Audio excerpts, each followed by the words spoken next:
Now, looking into this particular article where Quiz likens the problems in the Cameroons, La Republic de Cameroon, and of course, Ambazonia, to Sudan, another war-torn sub-Saharan African country, he says that France is hardly signaling that it wants to be part of solving the Amazonian crisis peacefully. And despite a strong bipartisan U.S. Senate resolution passed in January 2021 calling for dialogue to end this particular conflict and the Biden's administration's extension of the temporary protected status to the Cameroonians in June 2022, the White House and State Department have otherwise taken no public action towards promoting peace. And we know that this is a fact. Well, according to the political science instructor, there are lessons from Sudan that will likely remain unlearned in Cameroon until it is too late.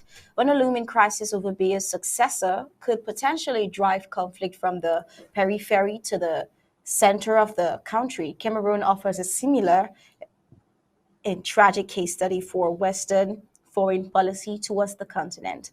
Lack of consequences for military leaders in Sudan since 2019 and lack of support for civil movement and institutions by outside actors led to a culture of impunity and violence escalating to an all-out struggle for political and economic power with an impending succession crisis, endless war on the frontiers, a factionalized governing party, and fragmented security forces, Cameroon faces similar risk. Outside actors have not yet grasped that a lack of consequences for those with guns puts everyone without guns in jeopardy.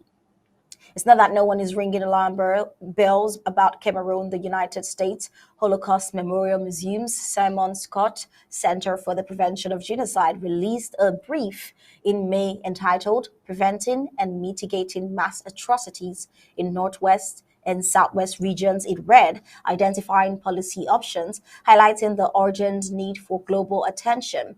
The Norwegian Refugee Council has included Cameroon on its list of the top 10 most neglected displacement crises for the fourth year in a row. The International Crisis Group released a report in March that offers some concrete proposals towards political reform. This piece of article reads.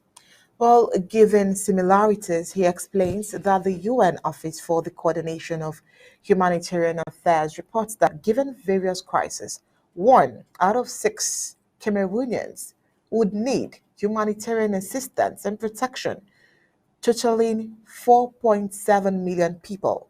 In May, the Global Center for the Responsibility to Protect confirmed the current official figure of at least 6,000 killed since the late 2017 in the Amazonian region and at least 715,000 displaced. The actual numbers, of course, higher. I mean, we are talking about 50,000 people killed. But then let's move on. With an impending succession crisis, endless war on the frontiers, a fractionalized governing party, and fragmented security forces faces similar risks to Sudan. Over the past 6 months, as attention focuses elsewhere, the situation in neighboring La Republic de Cameroon and, of course, the Amazonian has gone from bad to worse. Some hope emerged when Canada announced publicly in January that it welcomes the agreement by the parties to enter a process to reach a comprehensive, peaceful, and political resolution of the conflict, and that it had accepted the mandate to facilitate this process as part of their commitment to promote peace and security and advance support for democracy and human rights. Various other domestic groups and external actors, including Pope Francis, quickly announced their support of the Canadian effort.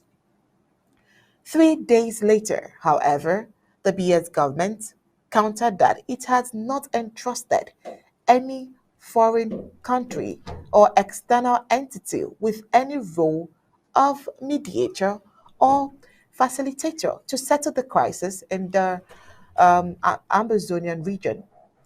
Any momentum towards peace ground to a halt. Well, they brought that momentum to peace ground to a halt. And of course, The suffering the war persisted.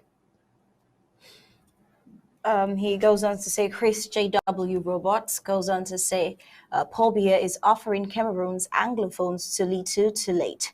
Well, these are words from the political science instructor that resonates with a lot of Amazonians. He, in fact, said the Biya regime can to be rewarded in ways that ensure military repression continues, with no incentive to pursue a negotiated peace nor substantive political reforms. That same week in January, that the government denied a Canadian facilitated peace process, the International Monetary Fund released its third review of Cameroon's economic situation after meetings earlier in the month. This led to yet another tranche, 73 million US dollars for Cameroon after the IMF board met in March. All IMF reports on Cameroon since the original 3-year 2017 to 2020 extended credit facility emergency bailout gloss over the impact of war, mismanagement, and kleptocracy on economic growth and development outcomes. Well, the regime, according to Chris, is increasingly confident that loans, grants, investment, and humanitarian assistance will keep rolling in no matter what it does. The IMF's fourth review, released on the 29th of June, kept that tradition as it unlocked a further 74 US dollar, 74 million US dollar, I beg your pardon, while it admits with typical understatement that neighboring Cameroon's performance under the program was mixed, and that three of the five indicative targets under the program have been repeatedly missed. The fourth review never mentions ongoing war and excessive military expenditure. By April 2023, La République du Cameroon officials were emboldened enough to publicly announce their intention to regain eligibility under Washington's African Growth and Opportunity Act. The preferential trade terms for some African states that the former US President Donald Trump removed due to human rights abuses back in 2019. Well, we would continue with this report tomorrow.